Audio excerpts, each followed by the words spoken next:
July 4ರ ತನಕ Darshan ಜೈಲಲ್ಲಿರ್ತಾರೆ. June 8ನೇ ತಾರೀಕು ರೇಣುಕಾಸ್ವಾಮಿ ಹತ್ಯೆ ಆಗುತ್ತೆ. ಅದಾದ ನಂತರ ಅರೆಸ್ಟ್ ಆಗ್ತಾರೆ. ಅದಾದ ನಂತರ ಮೂರು ಬಾರಿ ಪೊಲೀಸ್ ಕಸ್ಟಡಿಯಲ್ಲಿರ್ತಾರೆ. ಆ ನಂತರ 14 ದಿನಗಳ ನ್ಯಾಯಾಂಗ ಬಂಧನಕ್ಕೆ ಅವರನ್ನು ನೀಡಲಾಗುತ್ತೆ. ಈ ನಡುವೆ ಇವತ್ತು ಅವರ ಪತ್ನಿ ವಿಜಯಲಕ್ಷ್ಮಿ ತನ್ನ ಮಗ ವಿನೀಶ್ ಜೊತೆ ಬಂದಿದ್ದರು.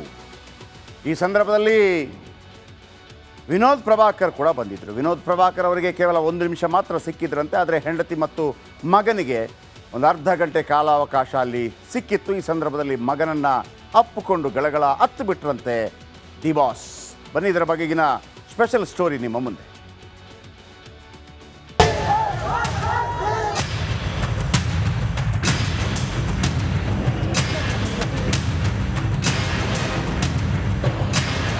ಇಟ್ಟುಕೊಂಡವಳು ಇರೋ ತನಕ ಕಟ್ಕೊಂಡವಳು ಕೊನೆ ತನಕ ಅಂತ ದೊಡ್ಡೋರು ಸುಮ್ಮನೆ ಹೇಳಿಲ್ಲ. ಪ್ರೇಯಸಿಗಾಗಿ ರೇಣುಕಾಸ್ವಾಮಿಯನ್ನ ಹತ್ಯೆಗೈದ ಆರೋಪದಲ್ಲಿ ಜೈಲು ಪಾಲಾಗಿರೋ ದರ್ಶನ್ ಪರಪ್ಪನ ಅಗ್ರಹಾರದಲ್ಲಿ ಕಂಬಿ ಎಣಿಸುತ್ತಿದ್ದಾರೆ. ಆತನನ್ನ ನೋಡೋಕೆ ಅಂತ ತನ್ನ ಕುಟುಂಬಸ್ಥರೇ ಬಂದಿರಲಿಲ್ಲ. ಆದರೆ ಪತ್ನಿ ವಿಜಯಲಕ್ಷ್ಮಿ, ಮಗ ವಿನೀಶ್ ಆಗಮಿಸಿದ್ರು.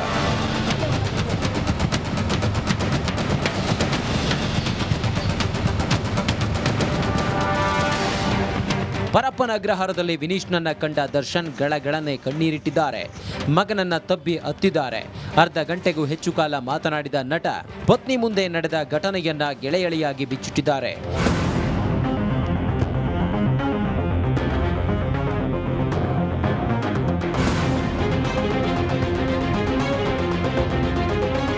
ದರ್ಶನ್ಗೆ ಅಸಲಿ ದೋಸ್ತ್ ಅಂತ ಇದ್ರೆ ಅದು ವಿನೋದ್ ಪ್ರಭಾಕರ್.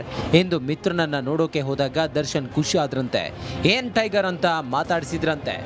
ಮೊದಲನೇದಾಗಿ ಎಲ್ರಿಗೂ ಗೊತ್ತಿದೆ, ಅಪ್ಪ ರೇಣುಕಾಸ್ವಾಮಿಯವರ ಆತ್ಮಕ್ಕೆ ಶಾಂತಿ ಸಿಗಬೇಕು.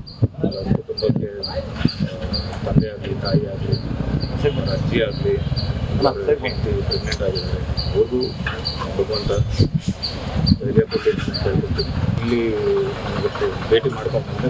ಮೌನವಾಗಿದ್ದರು, ಸುಮ್ಮನೆ ವಿಶ್ ಮಾಡಿದೆ. ಅವರು ಸರಿ ಅಂದರೆ ಒಂದೇ ಒಂದು ಸೆಕೆಂಡ್ ಅಷ್ಟೇ ಶೇಕ್ ಹ್ಯಾಂಡ್ ಮಾಡಿದೆ, ಬಂದೆ. ನಾನು ಏನೂ ಮಾತಾಡಿಲ್ಲ, ಅವರು ಮಾತಾಡಿಲ್ಲ.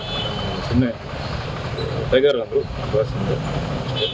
ನನಗೂ ಈ ಒಂದು ಇದರಲ್ಲಿ, ಯಾಕಂದರೆ ಈಗ ಬೇರೆ ಎಲ್ಲ ಕಡೆನೂ ಬೇರೆ ಥರದ್ದು ನಾವು ಮೀಟ್ ಮಾಡಿದ್ದೀವಲ್ಲ, ನಾನೇನು ಮಾತಾಡಲಿಲ್ಲ. ಸರಿ ಆಯಿತು ಅಂತ ಬಂದ್ಬಿಟ್ಟೆ. ಒಂದು ಸಮಸ್ಯೆಯಿಂದ ಎಲ್ರಿಗೂ ಒಂದು ನ್ಯಾಯ ಸಿಗಬೇಕು.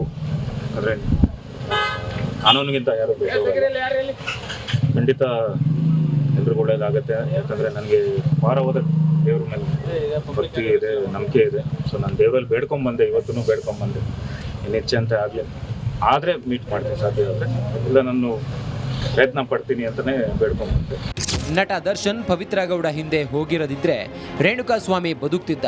ಜೈಲಿಗೆ ಹೋಗೋ ಸ್ಥಿತಿ ಬರ್ತಿರ್ಲಿಲ್ಲ. ಹೆಂಡತಿಯನ್ನಷ್ಟೇ ಪ್ರೀತಿಸಿ ಸುಂದರ ಸಂಸಾರ ನಡೆಸಿದ್ರೆ ಇವತ್ತು ಅದೇ ಹೆಂಡತಿ ಮುಂದೆ ಗೋಳಾಡೋ ಸ್ಥಿತಿ ಬರುತ್ತಿರಲಿಲ್ಲ. ನವೀನ್ ಶೆಟ್ಟಿ, ಕೆರಾಡಿ, ರಿಪಬ್ಲಿಕ್ ಕನ್ನಡ, ಆನೇಕಲ್.